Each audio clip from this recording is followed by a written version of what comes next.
The quest to reinvent ourselves, to shed constraining shells, and emerge anew in improved resilience and wisdom. This is a ubiquitous human yearning. Yet the paths we seek for profound personal rebirth are so often overgrown with misguided efforts and diversions. Through the study of Stoic philosophy, we can find an illuminated trail toward the metamorphosis we crave. The Stoic thinkers conferred a trove of timeless insights into living a life of virtue, tranquility, and rational mastery over our circumstances. Their teachings light the way for us to slough off encumbering attachments, habits, and perspectives that no longer serve our highest ideals. In this discourse, you shall bear witness to the Stoic prescriptions for personal reinvention. We will cultivate the self-discipline, mindful discernment, and philosophical frameworks to boldly initiate profound shifts within yourself and your engagement with the world around you. Through the sagacious words and parables I am prepared to share, you shall emerge more empowered to authentic rebirth than you might presently imagine possible. Before we begin, I would appreciate your support. Don't forget to click like, subscribe to the channel, and turn on the notification bell so you don't miss any posts. If you like the theme of this video, please comment +1. And if you don't like it, then comment 0. We look forward to hearing your feedback. Number 1. Start small. My friends, I must impress upon you the great wisdom in starting small when seeking to reinvent yourself. All things are begotten from seeds and arise from humble beginnings. To attempt great change through massive action is to invite disappointment and frustration. Instead, we must embrace moderation and pursue our growth incrementally. Why take on more than is presently manageable? That is the way of the foolish person who overburdens themselves needlessly. No, a measured approach serves us better. Make a small change today, and tomorrow another. Compound these steps, and you reshape yourself anew. What is a journey but a series of individual strides? You need not carry the full weight all at once. Establish one good habit to replace an undesirable one. Subtract one vice and substitute a virtue in its place. Move steadily forward. Our nature is to look for the dramatic upheaval, the phoenix rising gloriously from the ashes. But wiser is she who stokes the coals gradually, letting the flame build in strength over time. Eventually, that fire will burn bright within you. An acquaintance asked me, "But how can small steps lead to real transformation?" I say to you, as I said to them, how is a towering oak grown, if not from the humble acorn? Give time and nurturing to the smallest seedlings, and they will grow into mighty works. So start small, but start. A larger reinvention will follow. First, say to yourself what you would be, and then do what you have to do. Begin simply, but take that first step today. Number 2. Stop letting anxiety rule over you. What is this anxiety that afflicts so many? It is nothing more than a perceived threat arising from our own flawed judgments about external events. To let anxiety rule and govern our lives is contrarian to our nature as rational beings. We must ask ourselves, does this anxiety stem from that which is within our control? If not, why allow it to take command? What upsets people is not things themselves, but their judgments about the things. That vendor's rude remark, that disagreement with a friend, the obloquy of fools, these are but passing clouds that need not obfuscate our inner sun. Our anxiety grows deep roots when we ascribe greater importance to the unimportant than it merits. We overlook the truth that things themselves have no natural power to form our judgments. Should we not uproot these delusions and starve anxiety of the nourishment upon which it feeds?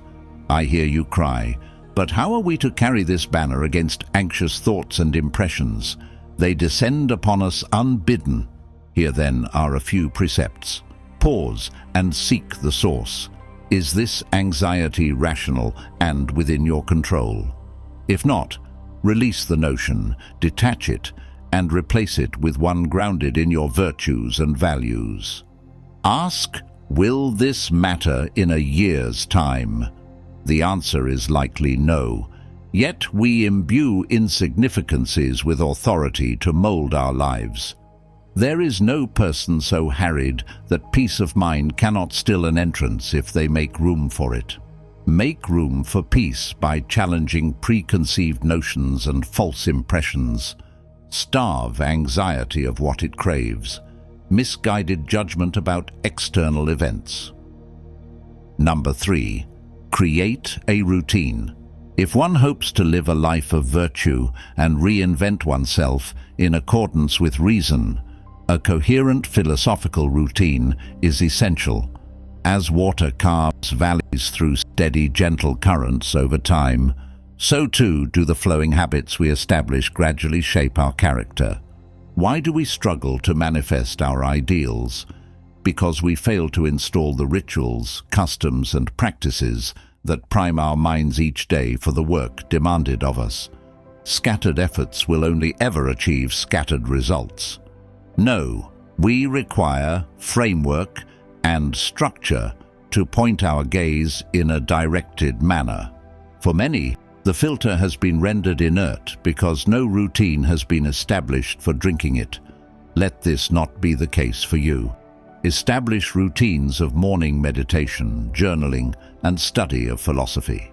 Incorporate evening visitations to recount where you held fast to your principles and where you lapsed. You might ask, but with the myriad demands of my daily life, how can I accommodate such practices? I respond, can you truly afford not to? An aimless life is a wasted life, devoid of the happiness and tranquility that are your birthright as rational beings. The Stoics understood well that our character is the composite result of our habits, be they sculpted inadvertently or with great intention. As Marcus Aurelius admonished, no more wandering, you've arrived at being a vigorous practitioner of the approved judgments.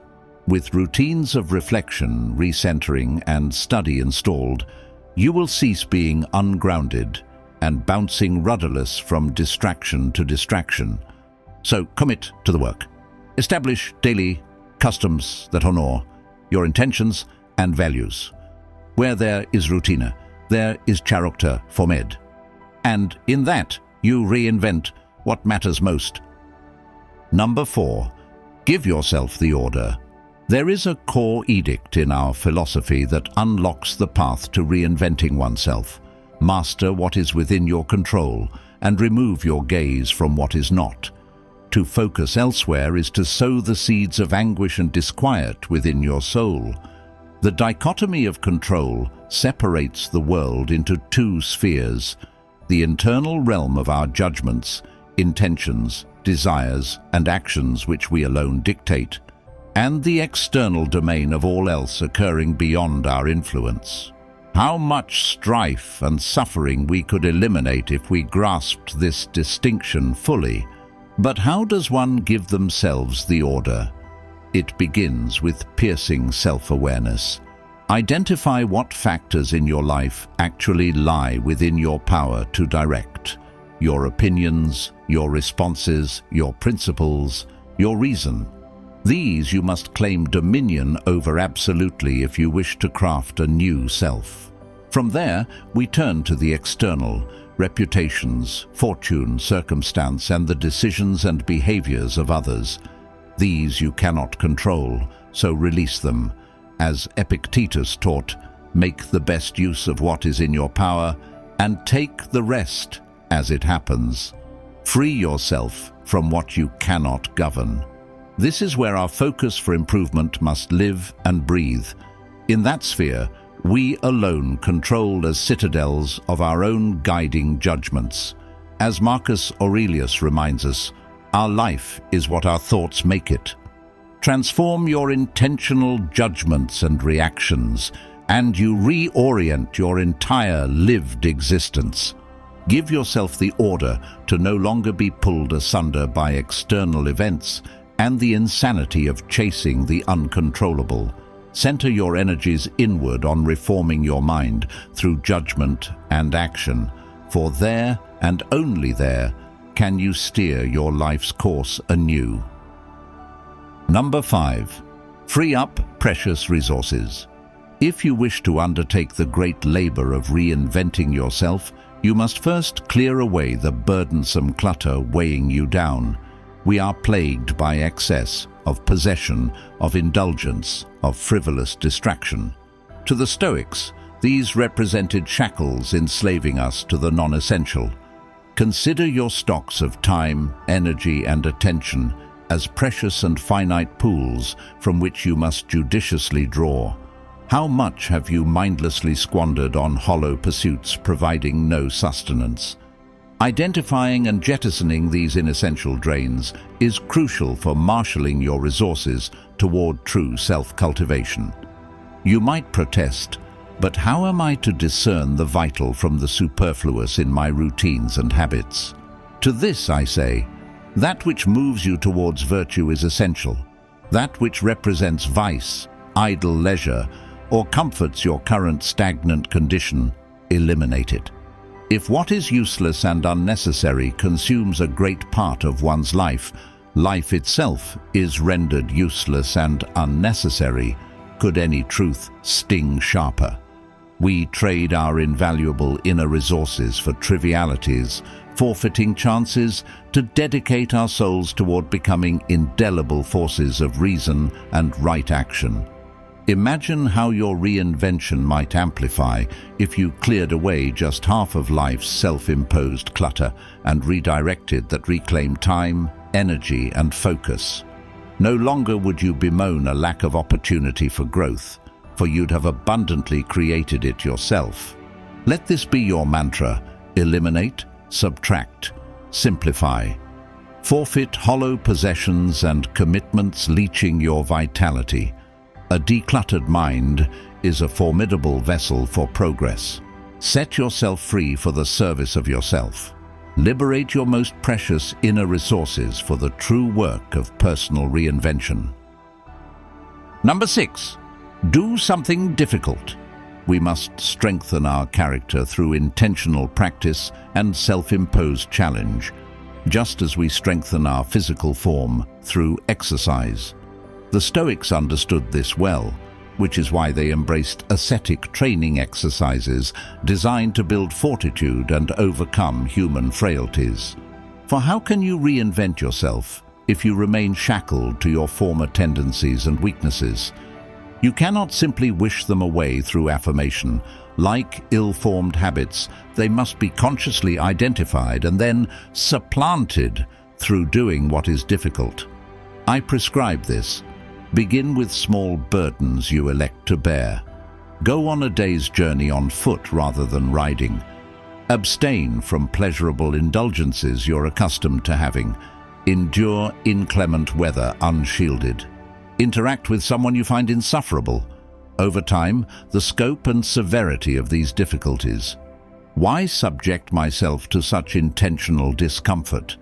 In choosing your charge and then delivering on it, you amplify your capacities for self-discipline, determination, and resilience.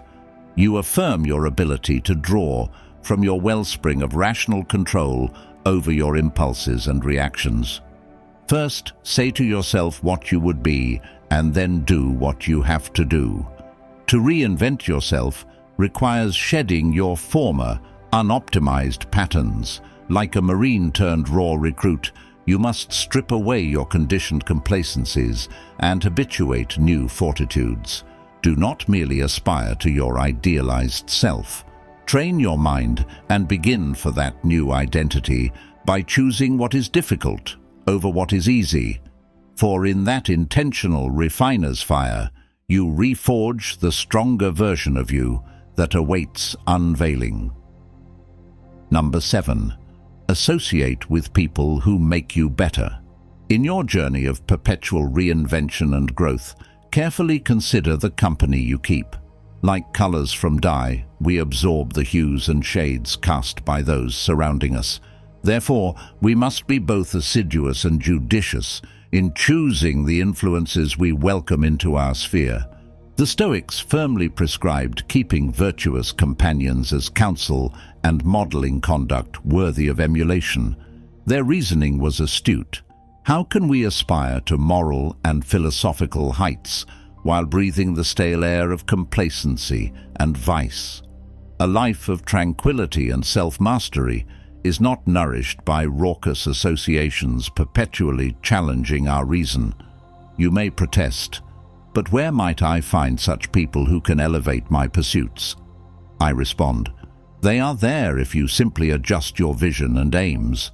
Seek those who have answered virtue's call more completely than you. Observe their character, their unshakable composure, their devotion to the path of truth and right living. Then court their example as a life source. If you associate with thoughtful people, you will become thoughtful. If you go among the quarrelsome, you will be quarrelsome. Just as surely as smoky rooms discolor clean garments, so too do the temperaments of others shape our own. When you aspire to reinvent yourself towards your highest ideals, turn your gaze resolute upon those exemplifying the destination you seek. Let their radiance of purpose and integrity act as lighthouse beams piercing your uncertainty. In their light, you cannot help but elevate towards your aspirations. Number 8. Stop fearing change. Why do we so dread that which is inevitable and perpetual, the endless cycle of change and impermanence perpetuating all existence? To dread the natural order is to dread nature itself and the cosmic reason underlying it. This folly only breeds anxiety, fear, and a life of constant inner chaos. We must realize that all phenomena arise, persist for a time, and then disband. This is the profound wisdom expressed across countless Stoic texts. To wish otherwise is to stamp our feet at the tides and universal flux. How much more pragmatic to accept this perpetual change gracefully? You may cry out, but how can I cease fearing change when it so disrupts what I have known and grown accustomed to? I say this, fear not the inevitable gusts of change, but only your inability to respond with flexibility, reason, and character. Life is very short and anxious for those who forget the past, neglect the present, and fear the future. Stop squandering your limited vitality in resisting transformational tides beyond your control. Instead, live fully here and now, adjusting with sagacity to each new existing moment.